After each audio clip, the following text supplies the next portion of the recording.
Super Saravana stores. வணக்கம். இது தமிழ் குரலின் சிறப்பு நேர்காணல். இன்றைக்கு நம்மோடு இணைந்திருக்கிறவர் ஃபர்ஸ்ட் லைன் மீடியாவின் முதன்மை ஆசிரியர் மூத்த பத்திரிகையாளர் டாக்டர் உமாபதி அவர்கள். சார் வணக்கம். வணக்கம். காங்கிரஸ் கட்சி என்னதான் முடிவில் இருக்குது சார்? இங்கே வந்து உள்ளே பேசிட்டு வெளியில் போய் ஆளாளுக்கு ஒவ்வொரு விதமாக பேசிக்கிட்டு இருக்கிறாங்க. திமுக கூட வருவாங்களா இல்லையா, விஜய் கூட பேச்சுவார்த்தையே தெலுங்கானாவில் அங்கே போய் ஹைதராபாத்தில் நடத்துகிறாங்கலாம் ஓடிக்கிட்டு இருக்கு. எதை நோக்கி போகுது சார்? இல்லை, காங்கிரஸ் வெளியே போகுது, அது உறுதி. காங்கிரஸ் வெளியே போகிறது முன்னாடி திமுக காங்கிரஸை துரத்தி விட தயாராகிவிட்டது, காங்கிரஸை உடைக்க தயாராகிவிட்டது. காங்கிரஸ் பழைய மாதிரி தமாக பிரிஞ்சது பாருங்க, அதே மாதிரி சூழ்நிலைக்கு இந்த எலெக்ஷனில் வரப்போகுது. தமிழ் மாநில காங்கிரஸாக இருக்கலாம், தமிழ்நாடு காங்கிரஸாக இருக்கலாம். தமிழ்நாடு காங்கிரஸ் கமிட்டி தான் அவங்களுக்கு சொந்தம். இது தமிழ்நாடு தமிழர்கள் காங்கிரஸ்ன்னு கூட ஒன்று ஆரம்பிக்கலாம். ஏன்னா தமாக வாசன் இன்னும் அந்த பேரை வச்சுக்கிட்டு இருக்கிறதுனால வேற, ஏன்னா அவர் அங்கே போயிட்டார். தமிழ்நாடு மாநில காங்கிரஸ் கூட வைக்கலாம், அவர் தமிழ் மாநில காங்கிரஸ் தான் வச்சுருக்காரு. தமிழ்நாடு மாநில காங்கிரஸ்ன்னு வைக்கலாம், இல்லைன்னா திராவிட காங்கிரஸ்ன்னு கூட டிசிகேன்னு வைக்கிறோம்.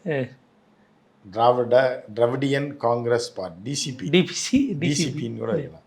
நம்மளே கூட பேர் சொல்லிடலாம், திராவிடியன் காங்கிரஸ் பார்ட்டின்னு வைக்கலாம். ஸோ இப்படி செல்வ பெரும்பத்தகை தலைமையில் ஒரு தனியாக பிரியுன்ற மாதிரி தோணுது. இல்லை அவர் கட்சி கட்டுப்பாட்டு போயிட்டாருனாலும், ஆனால் செல்வ பெருந்தைகள் நம்ம சொல்ல வர்றது ஒரே ஒரு விஷயம் என்னென்னா, கடந்த கால காங்கிரஸ் வரலாறையோ அரசியல் இதெல்லாம் எடுத்து பார்த்தீங்க அப்படின்னா, காங்கிரஸ் தலைவர் பதவி, மாநில காங்கிரஸ் தலைவர் பதவின்றது உச்சபட்ச பதவி. அதில் இருந்தவர்கள் அதற்கப்புறம் தனியாக போய் கட்சி ஆரம்பிக்க வச்சுருக்காங்க, இல்லைன்னா கட்சியிலேருந்து ஒழித்து கட்டப்பட்டிருப்பாங்க. அவர்கள் எம்பி எம்எல்ஏ சீட்டு கூட கொடுக்க மாட்டாங்க அப்படின்றது அவருக்கு தெரிஞ்சிருக்கு, ரைட்டா? அதனால் இதுதான் உச்சபட்ச பதவி. அதுலேருந்து அதுக்கு அடுத்து காங்கிரஸ் தலைவருக்கு அப்புறம் ரிட்டையர்டு தான். அப்போ நீ என்னடா என்னைய ரிட்டையர்ட் பண்ணுறதுன்னு வெளியில் வந்தவங்க தான் மூப்பனார் போன்றவர்கள், சரத்பவார், மம்தா பானர்ஜி. தமிழ்நாட்டை பொறுத்தவரை மூப்பனார் வந்தார், அப்புறம் அவர் வந்தார், அப்புறம் எல்லாம் வந்தாங்க. ஸோ இவர் ரிட்டையர்ட் ஆக போகிறாரா காங்கிரஸில் இருந்து, இல்லை வெளியில் மீண்டும் ஒரு புத்தியில் விட்டு ஒரு பார்ட்டி ஆரம்பித்து ஃப்யூச்சரில் சேர்ந்துக்கலாம். ப. சிதம்பரம்லாம் தனியாக ஒரு கட்சி ஆரம்பித்தா அதுக்கப்புறம் அவங்களே திருந்தி கூப்பிட்டாங்க. இனிமேல் இவர் வளர மாட்டார், 4 சீட்டுக்கு மேலே வாங்க மாட்டார், ஒரு தைரியமாக நம்ம உள்ளே வச்சுக்கலான்னு சொல்லி திருப்பி கூப்பிட்ருவாங்க. அப்படி முடிவு பண்ண போகிறாருன்னு தெரியல. அந்த முடிவு தான் அண்ணன் எடுப்பார். திருநாவுக்கரசர்லாம் பிஜேபி போய் திரும்ப காங்கிரஸ் வந்தார் நினைக்கிறேன். அவர் கட்சி ஆரம்பித்து பிஜேபி அவரெல்லாம் போக மாட்டார். இப்போ அவர் ரிட்டையர்ட் மாதிரி தானே, மாநில காங்கிரஸ் தலைவராக இருந்தவர் இன்றைக்கி என்ன நிலைமையில் இருக்கார்? இப்போ பையனுக்கு திமுக கூட்டணியில் ஒரு சீட் அப்படிங்கிறதோட அது நின்று நிற்கிது. அப்புறம் அந்த உடஞ்சிதுன்னா அதில் தான் இப்போ விஜய் கூட போனால் பையனுக்கு சீட், பையன் அவரோட பேரனுக்கு தான் சீட்டு வாங்கணும். ஸோ அப்படி ஒரு நிலைமையில் இருக்கும்போது ஒரு பெரும் பகுதி அறிவுசார் மக்கள், அரசியல் தெரிந்தவர்கள், தற்குறிகள் அல்லாதவர்கள் எல்லாமே காங்கிரஸ் திமுகவோட தான் இருக்கணுன்றாங்க. தற்குறிகளும் சில இவங்களை உழைச்சி விடணும், 18 எம்எல்ஏ அப்படி நான் எனக்கே சீட்டு தரல, நீங்கள் 18 பேர் இருந்துருவீங்களாகும் அப்படின்ற ஒரு குரூப் என்ன பண்ணேன்னா, இவங்களே நாசப்படுத்திட்டு நம்மளும் காங்கிரஸை ஒழிச்சிடணுன்ற அந்த ஆறா பகை தீரா பகை இருக்குது. அந்த ஜோடங்கரன் கிரீஷ் ஜோடங்கர்ன்ற கோவாக்காரர், ஆமாம், கோவாவில் செம்ம பெண்ணி சாராயத்தை குடிச்சிட்டு, அதாவது அது எல்லோரும் குடிப்பாங்க, அது சாராயம் நம்ம சொல்ல முடியாது, அது அவர்களுடைய பானம், சோமபானம் கூட வச்சுக்கிறேன், வச்சு நிம்மதியாக இருந்தால் அந்த கட்சியை நாசப்படுத்தினதில் இந்த ஆள் ஒரு ஆள். அதாவது ஒரு பையன் டிஸ்ட்ரிக்ட் லெவலில் ரேஸில் ஜெயிக்கிறான்னா அவனை ஸ்டேட்டுக்கு அனுப்புவாங்க, ஸ்டேட்டில் ஜெயிக்கிறோன்னு நேஷ்னலுக்கு அனுப்புவாங்க.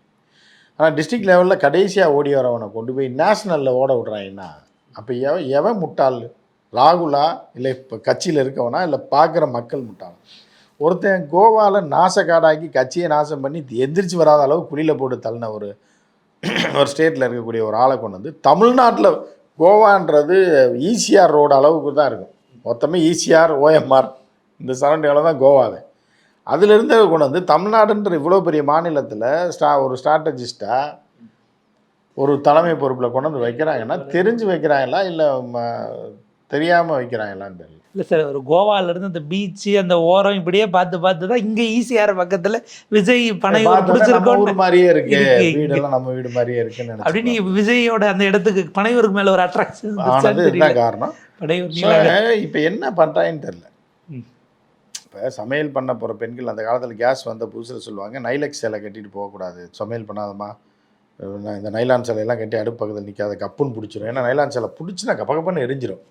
ஆனால் ராகுலை பொறுத்தவரை நல்ல நைலான் சேலையை கட்டி தலை நல்லா பூ வச்சு பொட்டு வச்சு என்ன தலையை தலைய அது போக 2 டம்ளர் பெட்ரோல் எடுத்து தலையில் ஊற்றி சமையலை பண்ணுங்கம்மா கொஞ்சம் சாம்பார் வைங்கன்ற கதையில் புரியுதா. மொத்தமாக அவன் முடிஞ்சது மட்டும் இல்லாமல் வீட்டையே தீய வச்சு கொடுத்து விட்டு போகிறேன். சிலிண்டர் வெடிச்சிரும். இப்போ ராகுல் வந்து இவ்வளோ விஜய்க்கு டஃப் கொடுக்குற அளவுக்கு இருப்பாப்புலன்னு எவனுமே நினச்சி பார்த்தேன். அகில இந்திய விஜய்ன்னு நினைக்கிறாங்க. புரியுதா அவங்களுக்கு? அந்த மாதிரி இருக்குது. ஸோ இப்போ ராகுலோடைய கதை இதோட முடியுது. ராகுலே வந்து பிளான் பண்ணுறாப்புலன்னு நினைக்கிறேன். காங்கிரஸ் வேண்டாம் போதும், இன்னி எவனாவது வந்து அனுபவிக்கிறதுக்கு எதுக்கு அதை அழிச்சு விட்டு போயிடுவோம். நம்ம காலத்தில் நம்ம தங்கச்சி இருக்கும்போதே அதை முடிச்சு விட்டு போயிட்டோம்னா அம்மா காலத்துக்கு அப்புறம் நம்ம பாட்டுக்கு ஃபாரினில் செட்டில் ஆகிடலாம். அப்படி ஒரு முடிவுக்கு வந்துட்டாப்புலன்னு நினைக்கிறேன். என்ன சார் இன்னமும் சரத்குமார் கொண்டு போய் கட்சி நினைச்ச மாதிரி இவர் கடைசியில் அப்படி தான் ஆகுது. புரியுதா மாட்டேன். பிஜேபியிலே சொல்லி ஆர்எஸ்எஸ்லேயே சொல்லி இந்த இது வச்சுருக்கீங்க அது வச்சுருக்கீங்க இது பஜ்ரங் தள் வச்சுருக்கீங்க இது வச்சு இதையும் வந்து வெள்ளத்துக்கு போட்டு ஒரு விங்கா வச்சுட்டு நீ அமைதி இதாக வச்சுக்கோங்க அப்படின்ற மாதிரி சேர்த்து வாழ்ந்து கெட்டவங்க கடைசியில் வந்த வேலைக்கு விற்பாங்க. அந்த பங்களா இருக்குங்க ரொம்ப வருஷம் தான் வாழ்ந்தோம் வச்சுங்க ஏதோ கொடுக்குறத கொடுங்க. கடைசியாக நம்ம படையப்பால சிவாஜி அந்த வீட்டை கையெழுத்து போகிறதுக்கு பார்த்துட்டு அந்த தூணோட இது பண்ணி சாய்ஞ்சிருவார். ஆனால் விஜய் இது ராகுல் வந்து சாய மாட்டாப்புல, ஃபாரின் போயிடுவாப்புல. அடி விமானத்தில் போகும்போதே பார்த்துட்டு போவாப்புல. இதுதான் நம்ம தாத்தா பாட்டி போட்டாலும் ஆண்ட ஊர், சரி விற்றுட்டு கிளம்புறோம் ரைட் அவ்வளோதான், கடைசியாக பார்த்து போன்ட்டு சரி. இந்த இது ஒரு பக்கம் இருக்குன்னா இன்னொரு பக்கம் எடப்பாடி அவர்கள் கூட்டணி பேச்சுவார்த்தை 2 சுற்று நடந்தும் பியூஷ் கோயலோட ஒரு முடிவுக்கு வர முடியல. அவர் கிளம்பி சென்னை வந்தால் இப்போ டெல்லிக்கு உடனடியாக வர சொல்லியிருக்காங்க. அதாவது பியூஷ் கோயல் இந்த இது அமெரிக்கா பேச்சுவார்த்தைக்கு யார் பண்ணான்றீங்க? அதனால தான் முடியாமல் நாசக்காடு ஆனது இந்தியா. வட்டியை போட்டு 50% போட்ட காரணம் பியூஷ் கோயல் போய் பேச்சுவார்த்தை நடத்துனது தான். 30-20% போட்டு கடைசியில் பியூஷ் கோயல் அடிச்சு துரத்தி விட்டுட்டு போய் நீ நாங்கள் பேசிக்கிறோன்னு சொல்லி போய் டமால்னு காலில் விழுந்தோடனே தான் அது 18% ஆச்சு. புரியுதா? கட்டிப்பிடி வைத்தியமும் காலில் விழுந்து வாங்கிட்டாங்க. அதனால் பியூஷ் கோயல்லாம் வேலைக்கு ஆகாது. இப்போ டெல்லியில் போய் அட்டையாக பேசணும். ஏன்னா பியூஷ் கோயல் என்ன தான் பேசினாலும் எடப்பாடியார் வந்து அந்த இதில் சொல்கிறாங்க 10 ரூபாய் 4 ரூபாய் கொஞ்சம் ஏறி வாயா 4 ரூபாய் இப்படியே நிற்பார். இறங்கி 4க்கு வர வரைக்கும் ஆமாம் 4 ரூபாயில் தான் நிற்பான்ற மாதிரி தான் எடப்பாடியாரோடைய இது வந்து இருக்குது. பார்த்தீங்களா, எடப்பாடியாரோடைய அந்த ராஜதந்திரம் இல்லை, அது அமித்ஷாக்கே வராது. அவர் வர்த்தக அமைச்சர். இவர் ஒரு காலத்தில் வர்த்தகமே பண்ணியிருக்காரு, மண்டி வச்சு பண்ணியிருக்காரு. அதே புல்லட்டில் போய் ஒவ்வொரு வியாபாரியும் பார்த்து வியாபாரம் பண்ணார். இவருக்கு கிரவுண்ட் லெவல் பல்ஸ்லேருந்து எல்லாமே தெரியும். புரியுதா? அந்த மாதிரி இருக்கிறதுனால அவங்கெல்லாம் வந்து அவங்க அப்பாவே மினிஸ்டர். அதெல்லாம் வந்து எடப்பாடியார்ட்ட ஆகாது, ஒழிச்சு கட்டி விடுவாங்க. இப்போ அப்படி பேசி அவங்க மென்டல் ஆகி தலை சுற்றி அவங்களாம் போயிடுவாங்க. இருக்க அமித்ஷாவே ஓட விட்டாப்புல எடப்பாடி. 1 மணி நேரத்தில் பேசி முடிக்கணுன்றதை 3 மணி வரைக்கும் பேச வச்சு அவரை சரி எதாவது பண்ணுங்க பார்த்துக்கலாம் பண்ணி தொலைங்கன்ட்டு போனாப்புல. அந்த மாதிரி எடப்பாடியார் ராஜதந்திரன்றது ஒரு மாதிரியானது. அவர் அமித்ஷா டெல்லிக்கு வர சொல்லியிருக்காரு. இந்த தடவை 9 மணிக்கு சந்திக்கிறாரு அப்படிங்கிறாங்க. ஏறத்தாழ 70 சீட்டு வரைக்கும் பிஜேபி கேட்குது. 45ல் நாங்கள் பிஜேபியே நிற்போம், மற்றவங்களுக்கெல்லாம் பிரிச்சு தர ஒரு 30, அன்புமணிக்கு ஒரு 20 நீங்களாக கொடுத்துங்கன்னு ஒரு 90 சீட்டு கேட்டால் இவர் என்ன அதிமுக என்ன ஆகுங்கிற நிலைமை. டார்கெட் 90னா 10 கம்மியாக 100 தான். நம்ம ஏற்கனவே பழைய ஃபைல் எடுத்து நம்ம பேசுனதை எடுத்துப்பாரு. 100 சீட்டு அவங்க எடுத்துக்கிட்டு 134 அதிமுக கொடுப்பாங்க. அந்த 100ல் அவங்க பார்த்து யாருக்காவது பங்கு போட்டு கொடுப்பாங்க.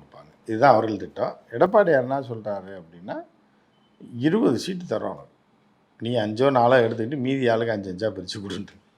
ஐயோ 20 சீட்டு எங்களுக்கே பார்த்தான்னு இந்த பஞ்சாயத்தில் தான் போயிட்டுருக்கு. எடப்பாடியார் விட மாட்டார். இன்றைக்கி முடிவு பண்ணிட்டா அதோட முடிச்சிக்கலாங்கிற மாதிரி போகுது. பிரதமர் அங்கே மதுரைக்கு வந்த கூட்டத்தில் பார்த்தீங்கன்னா பேனரில் அவர் ரெட்டையிலைக்கு ஓட்டு கேட்குற மாதிரி ஒரு ஃபோட்டோ இருந்துச்சு. அதை அவசரமாக மாற்றிட்டு கும்பிட்ற மாதிரி வச்சுட்டாங்க. ரெட்டையில் வரக்கூடாதுன்னு அது சிம்பாலிக்காக சொல்கிறாங்கன்னு பார்க்க வேண்டியிருக்கா? இல்லை, அவரே இப்போ எங்கேயாவது வரலக்கா, எங்கேயோ சவுதி யூதியில் காட்டியிருப்பார் இப்படி போய் அராம்கோ கம்பெனியை. அதை பிடிச்சி இவங்க தூக்கி போட்டு ரெட்டையிலன்ட்டாங்க. அந்த காலத்தில் அதையும் மாற்றிட்டாங்க, ரெட்டையில் இருந்ததை மாற்றி இப்படி கும்பிட்ற மாதிரி போட்டுக்கலாம். இல்லை எடப்பாடியை கட்டிப்பிடிக்கிற மாதிரி கூட போட்டுக்கலாம். ஏன்னா சர்வதேச அளவில் கட்டிப்பிடிக்க வைத்தியத்துக்கு தான் அவர் ஃபேமஸ். அதை போட்டுருந்துருக்கலாம். தேவனை போட்டாங்க. ஆனால் மோடி மதுரை வந்ததை பற்றி நியூஸே ஒன்றும் போடல. எவ்வளோ மக்கள்கிட்ட ரீச்சே ஆகலை. இந்த ஈரான் சண்டை வந்து எல்லாத்தையும் ஒழிச்சிருச்சு. சேனல் பூரா பிரேக்கிங் அதை அடித்து போட்டு என்ன பண்ணாங்க, மோடியை காலி பண்ணி விட்டாங்க. இப்போ முருகன் இதில் இன்னொரு விஷயம் என்ன அப்படின்னா, திருப்பரங்குன்றத்துக்கு போன தலைவர் யாருமே அரசியலில் உருப்பட்டதாக சரித்திரமே கிடையாது. அப்படின்னு ஒரு சில செய்திகள் எல்லாம் கூட அவங்க செய்திகள் நம்பிக்கை. கடந்த கால வரலாறு நம்பிக்கை எடுத்து பார்த்தீங்கன்னா தெரியும், முருகன்கிட்ட வந்து பொய் சொன்ன அவனு விளங்குனதா சரித்திரமே கிடையாது. அது படந்த காலம். அது கூட இப்போ கூட சொல்லுவாங்களே, இந்த எச்ராஜா போய் பஞ்சாயத்து பண்ணி தான் கையால் விளங்காமல் போச்சு அப்படின்னு. பொய் சொல்லி மலை மேலே ஏறி தான் அங்கே போய் முருகன் மலை மேலேயே வெறுங்காலோட ஏறி, இப்போ முருகனை மிதிக்கிற மாதிரி தானே, மலை மேலே ஏறினீங்கன்னா செருப்பு போட்டாலும் மிதிக்கிற மாதிரி தான் மலை மேலே. அப்போ அதுக்கு என்ன ஆச்சு, அதுக்கு தான் முருகன் பழி வாங்கி கொண்டு ஆஸ்பத்திரியில் படுக்க வச்சிட்டார்ல, புரியுதாங்க அப்படின்னு ஒரு செக்ஷன் அவங்களுக்குள்ளேயே நம்புறாங்க. பிரதமர் அங்கே போக வேண்டாம்னு சொல்லுங்கன்னு சிலர். அது போன டைம் தான் போவேனா சொல்லி பார்த்துட்டாங்க லோக்கலில். போயிருக்காரு, என்ன நடக்குதுன்னு. ஏற்கனவே இப்படி இவங்க சகனம் சொன்னது மீதி தான் தஞ்சாவூருக்கு போனாப்புல. தஞ்சாவூர் கோயிலுக்கு பல பிரச்சனையை சந்திச்சுட்டு இருக்காரு. அந்த எப்போ செங்கோல் வந்ததோ அன்னையிலேருந்து ஜிக்கு பிரச்சனை தான். ஏன்னா இந்த செங்கோல் அப்படின்றது தமிழர்களுடைய அது உண்மை. அது ஏன்னா தமிழர் இப்போ எப்படி யூதா இருக்கானோ அதே மாதிரி தமிழன் அந்த காலகட்டத்தில் 2000-3000 வருஷத்துக்கு முன்னாடி அறிவுசார் மக்களை கொண்ட ஒரு இனம் தான் தமிழ் இனம். யூதர்கள் அந்த காலத்தில் பவர்ஃபுல்லாக இருந்தான், புரியுதா? அப்போ நமக்கும் அவனுக்கும் வந்து எதிர் கருத்துக்களுடைய ஒரு விஷயம். கைபர் போன கணவாய் வழியாக வந்தவன் திருப்பி கடைசியில் யார்கிட்ட நம்மகிட்ட தான் வந்து அடிமையாக கிடந்தான், நம்ம அவன்கிட்ட அடிமையாகலை. இப்போ அவன் கையில் திருப்பி எடுக்கும்போது என்ன ஆகுது அப்படின்னா, நீ வந்து இங்கேயும் வந்துட்டு எதிரிக்கு எதிரி நண்பன்ற மாதிரி போகும்போது என்ன ஆகுதுன்னா, இது ஒரு வேலையை காட்டி விட்டுரும். அது தமிழ் கடவுளும் தமிழ் செங்கோல் எப்படி காட்டி விட்டுச்சோ, ஒரு பவரை காட்டி விட்டுச்சோ, அதே மாதிரி ராஜராஜ சோழனா ராஜேந்திர சோழனை போய் பார்த்து கலைஞரே போக மாட்டார் ஆட்சியில் இருக்கும்போது. ஆட்சியில் இல்லாத ஒரு ஆட்சி இந்திரா காந்தி வந்துட்டு போயும் அவங்களுக்கு சிக்கல் ஆச்சு. அந்த மாதிரி ஜிக்கும் வந்து சிக்கல் வரப்போகுது. அதை தாண்டி இதுவும் இருக்குது. திருப்பவன்றதுக்கு போனதும் ஒரு பெரிய ஒரு காட்டும். வெயிட் பண்ணி பாருங்கள். ஒரு நிறைய கேள்வி சார். ஒரு பக்கம் காங்கிரஸ் தேசிய கட்சி அவங்க தகராறு பண்ணிட்டு போகிறதுக்கானது போயிட்டு இருக்கு. இந்த பக்கம் பாஜக ஒரு தேசிய கட்சி ஒரு குடைச்சலை கொடுக்குது அப்படின்னா, தமிழ்நாட்டு சென்ட்ரியாக தேசிய கட்சிகளை வேற மாதிரி டீல் பண்ண வேண்டிய தேவை வந்திருக்கா? அவங்க ஆமாம், தமிழ்நாட்டினுடைய அரசியல் அவங்க 2 பேரும் புரிஞ்சுக்கலன்னு அதை பார்க்க வேண்டியிருக்கா திமுக? அவங்க எந்த காலத்துலையும் புரிஞ்சுக்கலன்னு இல்லை, புரிஞ்சுக்கவும் முடியாதுன்றது தான் இந்த 2026 தேர்தல் காட்டும். பார்ப்போம் சார். விஜய் நம்பி போகிறாங்களா, இல்லை விஜய் இவங்களை நம்பி கூட்டணி அறிவிக்காமல் இருக்காரா? ஒரு பல ட்விஸ்ட்டுகள் நிறைஞ்சிருக்கு அப்படிங்கிறத பார்க்க முடியுது. எப்படி போகுதுன்னு நம்ம விரிவாக பேசுவோம். அடுத்தடுத்து தேர்தல் ஜுரம் ஆரம்பிச்சிருச்சுன்னா, அரே நாயின்னு சொல்லனா கூட நாயை நம்பி நட்டாத்தில் போன கதை தான் இது. நாய் இவ்வளோதான் இருக்கும், 1.5 அடி நாய் மேலே ஏறி உட்காந்து 10 அடி வெள்ளம் நாயும் அடிச்சுட்டு போயிரு, ஏறினோடனே அடிச்சுட்டு போயிரு. இந்த கதை போகுது. என்ன பார்க்கலாம். அவங்கவுங்க எடுக்கிற முடிவு யாருக்கு சாதகமாக இருக்குங்கிறத எலெக்ஷனில் மக்கள் முடிவு பண்ணுவாங்க. உங்கள் நேரத்துக்கு முடிதலுக்கு மக்கள் நன்றி சார்.